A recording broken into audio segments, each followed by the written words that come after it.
نحمده ونصلي على رسوله الكريم وعلى آله وأصحابه وأهل بيته أجمعين أما بعد। সম্মানিত দর্শকবৃন্দ, আজকে আমরা আলোচনা করব সুন্নতের হেফাজত ও তদা অনুযায়ী আমল করা।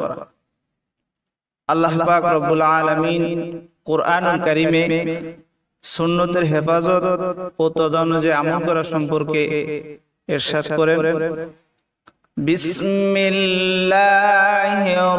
রাহমানির রাহিম।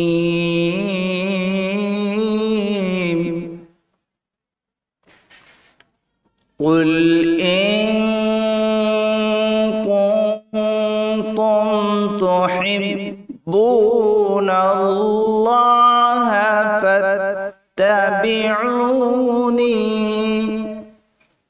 فاتبعوني يحببكم الله ويغفر لكم ذنوبكم। অর্থাৎ বলো, তোমরা যদি আল্লাহকে ভালোবাসো তাহলে আমার অনুসরণ করো। আল্লাহ পাক রাসূলুল্লাহ সাল্লাল্লাহু আলাইহি ওয়াসাল্লামকে নির্দেশ করতেছেন যে আপনি আপনার উম্মতদেরকে বলে দিন, যদি তারা আল্লাহকে ভালোবাসে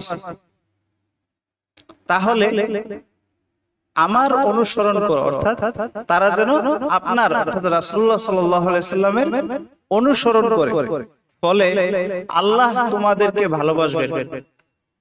আমরা যদি আল্লাহ পাককে ভালোবাসতে চাই তাহলে আল্লাহ পাক শর্ত দিয়ে দিয়েছেন, তোমরা তোমাদের রাসূলকে ভালোবাসো, তাহলে আল্লাহ পাক আমাদেরকে ভালোবাসবেন এবং তোমাদের পাপ রাশি ক্ষমা করবে। অর্থাৎ আমাদের দুনিয়াতে যত পাপ আছে আল্লাহ পাক রাসূলুল্লাহ সাল্লাল্লাহু আলাইহি ওয়াসাল্লামকে অনুসরণ করার কারণে আমাদের সকল পাপ আল্লাহ পাক ক্ষমা করে দিবেন। সূরা আলে ইমরান আয়াত নম্বর 31।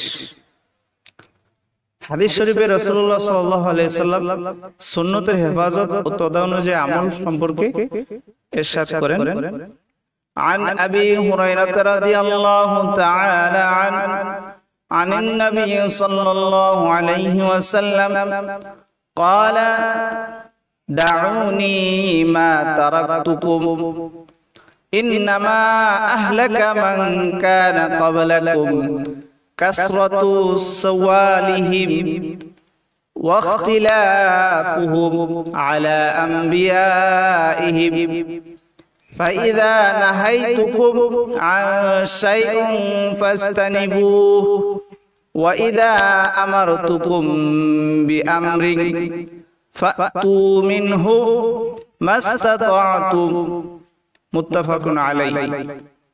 হযরত আবু হুরায়রা রাদিয়াল্লাহু তাআলা আনহু থেকে বর্ণিত, নবী করিম সাল্লাল্লাহু আলাইহি ওয়াসাল্লাম ইরশাদ করেন, আমি যে বিষয়ে তোমাদেরকে বর্ণনা না দিয়ে ছেড়ে দিয়েছি, অর্থাৎ আমি যে সকল বিষয়গুলো বর্ণনা দেইনি সেই বিষয়ে তোমরা আমাকে ছেড়ে দাও।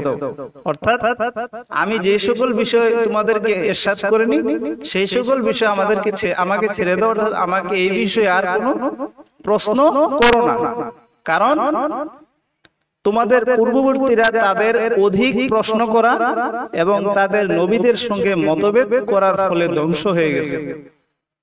রাসূলুল্লাহ সাল্লাল্লাহু আলাইহি ওয়াসাল্লাম বুঝাতে চেয়েছেন, আমি যে বিষয়ে তোমাদেরকে জানাইনি সেই বিষয়ে তোমরা আমাকে প্রশ্ন করো না।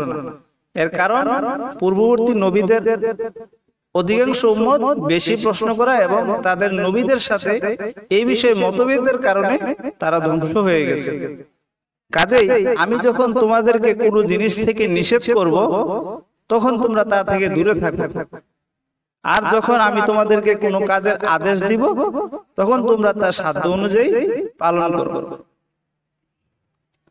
এখানে রাসূলুল্লাহ সাল্লাল্লাহু আলাইহি ওয়াসাল্লামের আদেশ, নিষেধ এবং সুন্নতের হেফাজতের কথা বোঝানো হয়েছে। আল্লাহ পাক যেন আমরা সকলেই আল্লাহ পাক রব্বুল আলামিনকে ভালোবেসে তার দেওয়া রাসূলুল্লাহ সাল্লাল্লাহু আলাইহি ওয়াসাল্লামের সুন্নাত আমরা যেন মানতে পারি এবং আমাদের জীবনে প্রতিষ্ঠিত করতে পারি। ওয়া আখির দাওয়ানা আলহামদুলিল্লাহি রাব্বিল আলামিন। আসসালামু আলাইকুম ওয়া রাহমাতুল্লাহি ওয়া বারাকাতুহু।